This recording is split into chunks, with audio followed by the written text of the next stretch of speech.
One of the funnest ways to get started with Deno is to use it from the REPL. The REPL was created in Rust, so it has lots of power. I'm going to go ahead and just type in Deno. So it's a lot like Python or Ruby or Julia. In this case, we also can do Deno.version, right? So you can see that there's even a built-in Deno command that allows you to do lots of different things. We're not going to get into that right now. What I'm going to do is just build a very simple programmatic demo around random fruit. So let's go ahead and create an array of fruits here first. So in this case, an array is a list in Python. In this case, we say const fruits, and you can see we have apple, banana, orange, etc. Now, if we want to look at the length of the fruits, again, it's got a nice little REPL here that does completion, right? So if I just type in a tab, it'll let me complete this. And you'll see it's going to say, oh, look at this. We have 6 fruits. And then if I want to get one of them, we can also say that we have indexed by 0, just like in Python, right? Fruits 0. And then if we want to get the last fruit, what we would do here is do a dot length and then do a -1. So it's a little bit more complicated than Python, but not by much. We say fruits.length -1. There we go. We've got mango. And to create a function, pretty straightforward as well. Let's go ahead and create a function to make a random number here. Take a look at this. So you see here we say function, random number, we have a max, and then it's going to generate a random number based on the built-in library, the math library. There we go. And then if we want to type in random number, again, I just complete this. We can go through here and say random number. Now, if we want to build a function to pick that random fruit, what we'd have to do here is just, again, do that similar style syntax. Let's go ahead and paste this in here. Create a function to pick a random fruit. In this case, we say function get random fruit, const index random number. So we're going to go ahead and select a random number, and then we're going to take that random number and we're going to do an index lookup in that array and return back that fruit. There we go.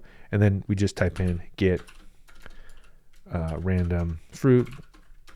There we go, strawberry. And if I just run it again, right, up arrow. So a lot of similarity to, let's say, IPython or Julia, etc., and pretty straightforward to develop solutions inside of the shell here. And of course, because it's with Rust and Node, it's got blazing speed. And because we have strict TypeScript, we get this really nice development environment. So let's go ahead here and make a fruit object now to store this data.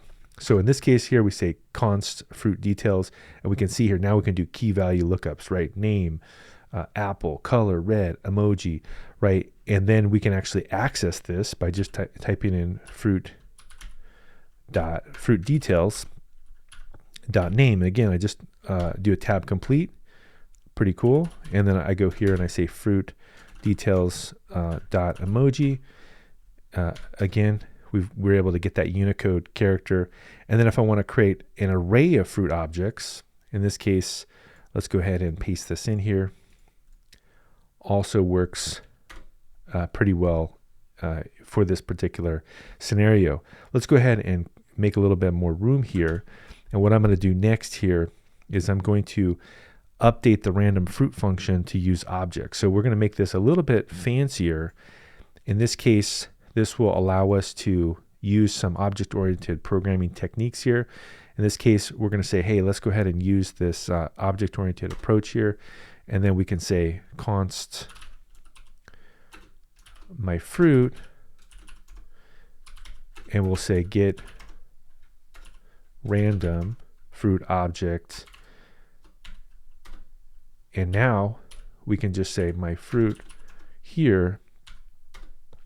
And in this case, we're able to get all of that in one spot. Now that's the previous non-object oriented version.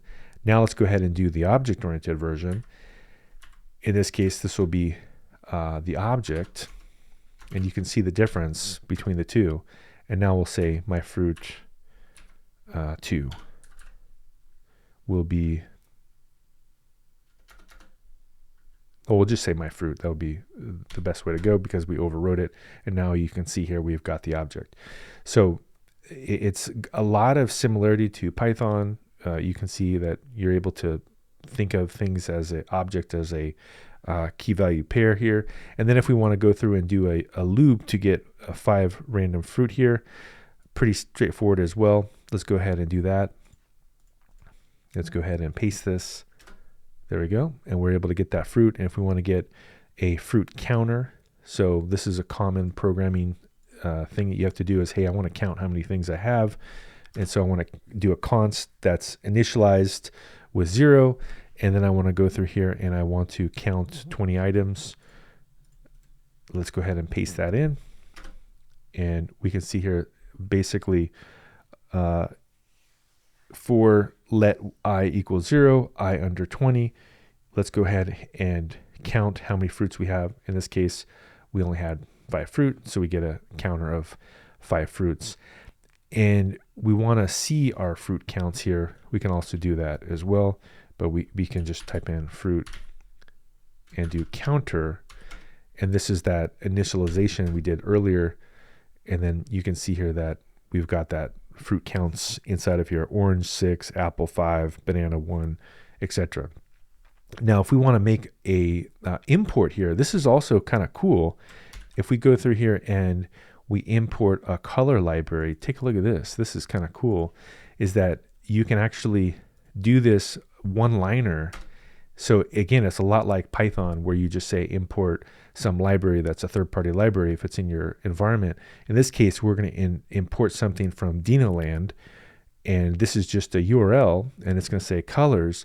And then, hey, let's go ahead and do some colorful output here. So let's go ahead and use that import, and let's go ahead and paste it. And now we can just say show for colorful fruit here.